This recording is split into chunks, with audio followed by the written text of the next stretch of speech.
আসসালামু আলাইকুম। চাকরি পরীক্ষায় সংখ্যা সংক্রান্ত যে অঙ্কগুলো বারবার এসে থাকে, এরকম 15টি অঙ্ক আমরা ব্যাখ্যা বিশ্লেষণ সহ সমাধান করব। সমাধানে এসআর স্টাডি কেয়ার। 1 নম্বর প্রশ্ন, নিচের কোন সংখ্যাটি মৌলিক সংখ্যা? তো আমরা জানি মৌলিক সংখ্যা হলো সেই সব সংখ্যা যেগুলোকে কেবলমাত্র এক এবং ওই সংখ্যা দ্বারাই নিঃশেষে বিভাজ্য করা যায়, সেগুলোকে বলা হয় মৌলিক সংখ্যা। অপশন কতে আছে 143। তো 143 মৌলিক কিনা এটা আমরা দেখব যেভাবে, সেটা হলো 143-এর কাছাকাছি পূর্ণবর্গ সংখ্যা হচ্ছে 144 এবং 144-এর হচ্ছে বর্গমূল হচ্ছে 12। আমরা এই 12-র নিচে যেগুলো মৌলিক সংখ্যা আছে সেগুলো দিয়ে আমরা এই 143-কে ভাগ করব। যদি ভাগ করা যায় তাহলে হচ্ছে মৌলিক নয়, যদি ভাগ করা না যায় তাহলে হলো মৌলিক। তো 12-র নিচের মৌলিক সংখ্যাগুলো হচ্ছে 11, 7, 5, 3 এবং 2। তো আমরা এখানে দেখতে পাচ্ছি 143-কে 11 দিয়ে ভাগ করা যায়, অর্থাৎ 11-কে 11, এখানে থাকবে হচ্ছে হলো 3, 33, 3 11 33, অর্থাৎ 11 গুণন 13 হলো 143, তাহলে এটা মৌলিক নয়। অপশন খতে আছে 91। তো 91 সংখ্যার কাছাকাছি পূর্ণবর্গ সংখ্যা হচ্ছে হলো 100-র বর্গমূল হচ্ছে হলো 10 এবং 10-এর নিচের মৌলিক সংখ্যাগুলো হচ্ছে 7, 5, 3, 2। তো এগুলো দিয়ে আমরা যদি এটাকে ভাগ করতে পারি তাহলে এটা মৌলিক নয়। তো আমরা দেখতে পাচ্ছি এখানে 7 দিয়ে ভাগ করা যাবে, 7, 13, 91, তাহলে এটাও মৌলিক নয়। গতে আছে 47। 47-এর কাছাকাছি পূর্ণবর্গ সংখ্যা হচ্ছে হলো 49। 49-এর বর্গমূল হচ্ছে হলো 7। 7-এর নিচের মৌলিক সংখ্যাগুলো হচ্ছে 5, 3 এবং 2।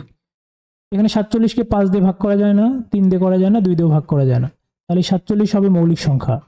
ক নম্বর 47। অন্যদিকে 87 আছে। 87-এর কাছাকাছি পূর্ণবর্গ সংখ্যা হচ্ছে 100, যার বর্গমূল হচ্ছে 10। 10-এর নিচের মৌলিক সংখ্যাগুলো হচ্ছে 7, 5, 3 এবং 2।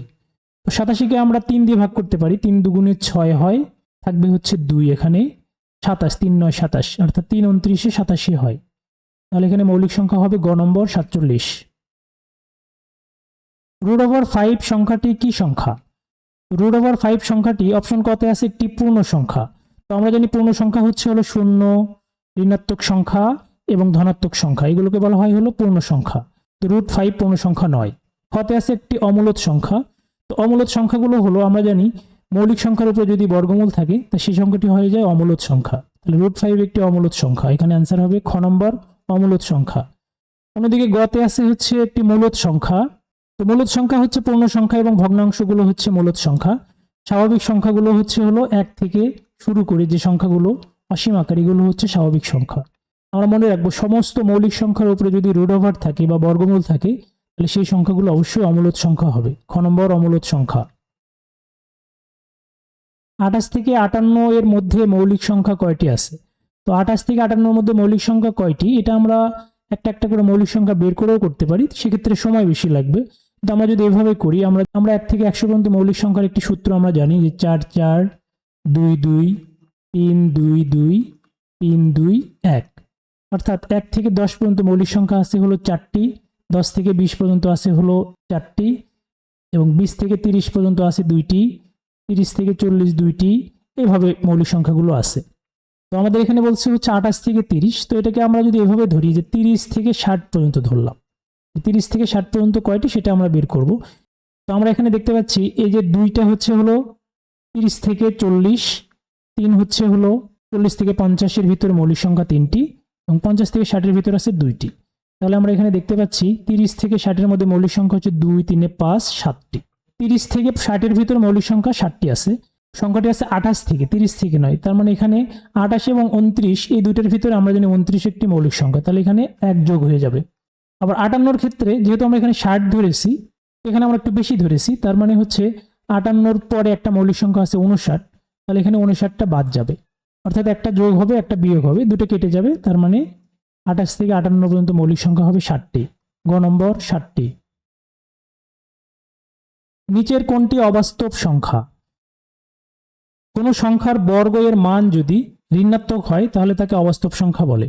অর্থাৎ কোনো সংখ্যাকে যদি আমরা বর্গ করি, আইকে যদি আমরা বর্গ করি, এর মান যদি ঋণাত্মক হয় অর্থাৎ -1 হলো, তার মানে সংখ্যাটির বর্গ হচ্ছে ঋণাত্মক মান, তাহলে সেই সংখ্যাগুলোকে বলা হয় অবাস্তব সংখ্যা। এখানে i ইকুয়াল টু হবে হলো √1 এবং এই i যুক্ত সংখ্যাগুলোই হচ্ছে অবাস্তব সংখ্যা, তাহলে এখানে অবাস্তব সংখ্যা হবে 3i, ক নম্বর।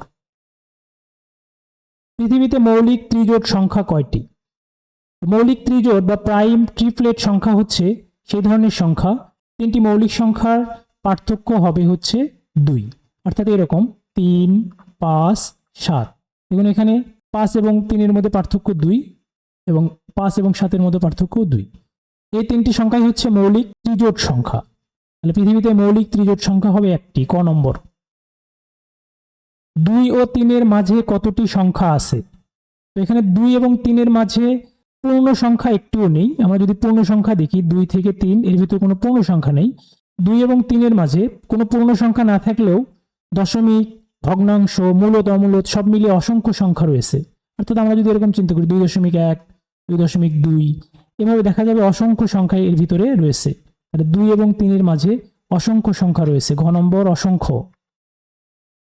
নিম্নলিখিত সংখ্যাগুলোর মধ্যে কোনটির ভাজক সংখ্যা বিজোড়? তো ভাজক সংখ্যা বলতে আমরা জানি যে কোনো সংখ্যাকে যে যে সংখ্যা দ্বারা নিঃশেষে বিভাজ্য করা যায় সেগুলোই হচ্ছে তার ভাজক। তো কোনো সংখ্যার ভাজক সংখ্যা জোড় হবে না বিজোড় হবে এটা নির্ভর করবে হচ্ছে সংখ্যাটি পূর্ণবর্গ কিনা। আমরা মনে রাখবো সমস্ত পূর্ণবর্গ সংখ্যাগুলোর ভাজক সংখ্যা সবসময় বিজোড় হয়। অর্থাৎ আমরা যদি চিন্তা করি পূর্ণবর্গ সংখ্যা হচ্ছে 16, 16-র ভাজক সংখ্যা কয়টি হবে? 2 দিয়ে ভাগ করলে হবে এখানে হচ্ছে 8, 2 দিয়ে ভাগ করলে হবে 4, 4কে 2 দিয়ে ভাগ করলে 2 দুগুণে 4, অর্থাৎ এখানে 2 পাচ্ছি আমরা 4টি।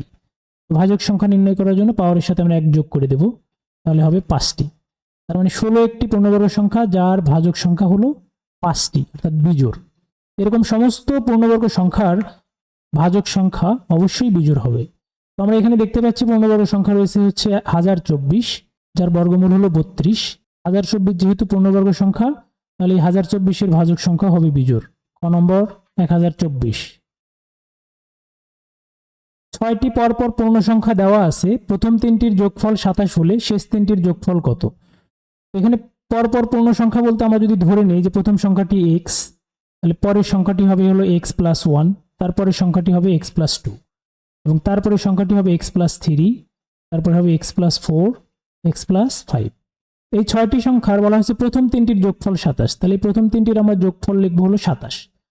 এটা যদি আমরা যোগ করে দেই তাহলে হবে হচ্ছে x, 3টা x রয়েছে, তার মানে 3x প্লাস এখানে 3 সমান 27। তার মানে 3x হলো 24, তাহলে x 8। x এর মান যদি 8 হয় এখানে আমরা যদি বসিয়ে দেই 8 8 3 হচ্ছে 11, 12, তারপর হবে 13। এই তিনটে সংখ্যার যোগফল কত? যেহেতু এখানে আছে হচ্ছে গড় হবে 12, তাহলে এর সাথে গুণ করে দেব, 3 12 36, তাহলে তিনটার যোগফল হবে 36, ক নম্বর 36। বাস্তব সংখ্যা প্রধানত কত ভাগে ভাগ করা যায়? তো বাস্তব সংখ্যা হলো সকল মূলদ এবং অমূলদ সংখ্যাকেই বাস্তব সংখ্যা বলা হয়। তার মানে বাস্তব সংখ্যাকে 2 ভাগে ভাগ করা যায়, খ নম্বর 2 ভাগে। মূলদ সংখ্যা কয় ভাগে ভাগ করা যায়? তো মূলদ সংখ্যাগুলো হলো যে সংখ্যাগুলোকে a/b অথবা ভগ্নাংশ আকারে প্রকাশ করা যায় তাদেরকে বলা হয় মূলদ সংখ্যা। এবং মূলদ সংখ্যাকে 2 ভাগে ভাগ করা হয়, একটি হলো পূর্ণ সংখ্যা, অন্যটি হচ্ছে ভগ্নাংশ। তাহলে মূলদ সংখ্যা হবে 2 ভাগে বিভক্ত, খ নম্বর। পৃথিবীতে জোড় মৌলিক সংখ্যা, আমরা জানি পৃথিবীতে জোড় মৌলিক সংখ্যা হলো একটি, সেটি হলো 2। পৃথিবীতে জোড় মৌলিক সংখ্যা হবে একটি, ক নম্বর 1টি। 1 থেকে 100 পর্যন্ত মৌলিক সংখ্যার সমষ্টি কত? তো আমরা জানি 1 থেকে 100 পর্যন্ত মোট 25টি মৌলিক সংখ্যা আছে, যেগুলো হচ্ছে 2, 3, 5, 7। এই সবগুলো যদি আমরা যোগ করে দেই এরকম শেষে আসে হচ্ছে হলো 97। এই সবগুলো মৌলিক সংখ্যা যদি আমরা যোগ করি তাহলে পাবো আমরা 1060। 1 থেকে 100 পর্যন্ত 25টি মৌলিক সংখ্যা যোগ করলে আমাদের হবে হচ্ছে 1060, ঘ নম্বর। 1 থেকে 100 পর্যন্ত মৌলিক বিজোড় কয়টি? তো মৌলিক বিজোড় সংখ্যাগুলো হচ্ছে দুটি মৌলিক সংখ্যার বিয়োগফল যদি 2 হয় এই সংখ্যা দুটিকে বলা হয় মৌলিক বিজোড়। যেমন হচ্ছে 3 এবং 5, দুটি মৌলিক সংখ্যা, এই দুটোর পার্থক্য হচ্ছে 2, তার মানে এই দুটো একটা হচ্ছে মৌলিক বিজোড় সংখ্যা। তো 1 থেকে এরকম মৌলিক বিজোড় সংখ্যা আছে হচ্ছে 8টি, যেগুলো হচ্ছে 3 5, 5 7, 11 13, 17 19, 29 31, 41 43, 59 61 এবং হচ্ছে 71 73। এই মোট 8টি হচ্ছে মৌলিক বিজোড় সংখ্যা 1 থেকে 100 পর্যন্ত। তাহলে এখানে आंसर হবে গ নম্বর 8টি। 540 সংখ্যাটির কতগুলো ভাজক আছে? তো ভাজক সংখ্যা নির্ণয়ের জন্য আমরা যেটা করব সেটা হচ্ছে 540কে আমরা মৌলিক উৎপাদকে ভেঙে নিব। 2 দিয়ে ভাগ করলে হবে হলো 270 দুগুণে 540, আবার 2 দিয়ে ভাগ করলে হবে হচ্ছে 135 দুগুণে হচ্ছে 270, আবার আমরা 5 দিয়ে ভাগ করতে পারি। 5 দিয়ে ভাগ করলে হবে হলো 5 27, 5 দুগুণে 10 আর 3 5 7 35, 5 27 135। এবার আমরা 3 দিয়ে ভাগ করব, 3 9 27, 3 দিয়ে ভাগ করলে 3 3 9।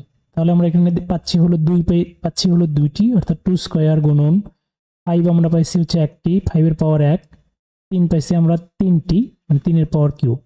এখানে পাওয়ারের সাথে 1 যোগ করে দেব, সবগুলো পাওয়ারের সাথে 1 যোগ করে দেব। তাহলে এখানে 2 এর 1 হবে 3 গুণন, এখানে 1 আর 1 2 গুণন, এখানে 3 আর 1 4। টোটাল ভাজক হবে হলো 3 দুগুণে 6, 4 6 24টি। তাহলে এখানে 540 ভাজক আছে হচ্ছে 24টি। 200 ফুট বেড়া বরাবর 20 ফুট সমান দূরত্বে কতটি খুঁটি স্থাপন করা যাবে? টোটাল বেড়া হচ্ছে হলো 200 ফুট। আমরা যদি এরকম চিন্তা করি যে এরকম 200 ফুট, 20 ফুট পর পর আমরা একটা করে, তাহলে 20 ফুট পর পর একটা করে যদি খুঁটি বসাই, এখানে একটা খুঁটি বসবে। প্রথমে একটি খুঁটি আমরা বসিয়ে নিব, তাহলে 20 ফুটে বসবে হচ্ছে এখানে 20, এখানে 20 ফুটে একটি, এখানে একটি, এখানে হলো 40 ফুটে, এখানে হলো 60 ফুট, এখানে হবে হচ্ছে 80, 100, এরকম 120-এ একটি হবে, 120, 140-এ একটি, 160-এ একটি, 180-তে একটি এবং 200-তে একটি। সব মিলে আমরা খুঁটি পাচ্ছি হলো 1 2 3 4 5 6 7 8 9 10 11টি। তাহলে টোটাল খুঁটি হবে হলো 11টি। তো এখানে যে ভুলটা আমরা করে থাকি সেটা হচ্ছে 200-কে আমরা 20 দিয়ে ভাগ করে দিই, তাহলে হচ্ছে 10, মনে হতে পারে 10টি খুঁটি। কিন্তু আমাদের মনে রাখতে হবে যে জিরোতে, অর্থাৎ 0 পয়েন্টে একটি খুঁটি আমরা প্রথমে বসিয়ে নিব, যে কারণে এটি অতিরিক্ত খুঁটি হবে। অর্থাৎ 20 দিয়ে 200-কে ভাগ করলে যা হবে তার সাথে অতিরিক্ত 1 যোগ করলে যা পাবো, অর্থাৎ 10 এবং 1, এই হবে হলো মোট খুঁটির সংখ্যা। কারণ প্রথমে একটি খুঁটি আমাদের স্থাপন করে নিতে হবে। তাহলে খুঁটি হবে হচ্ছে 11টি, ঘ নম্বর 11টি। ভিডিওটি যদি ভালো লেগে থাকে অবশ্যই চ্যানেলটি সাবস্ক্রাইব করবেন, ভিডিওটিতে লাইক, কমেন্টস এবং শেয়ার করবেন। কমেন্ট বক্সে ডান লিখতে ভুলবেন না। ধন্যবাদ।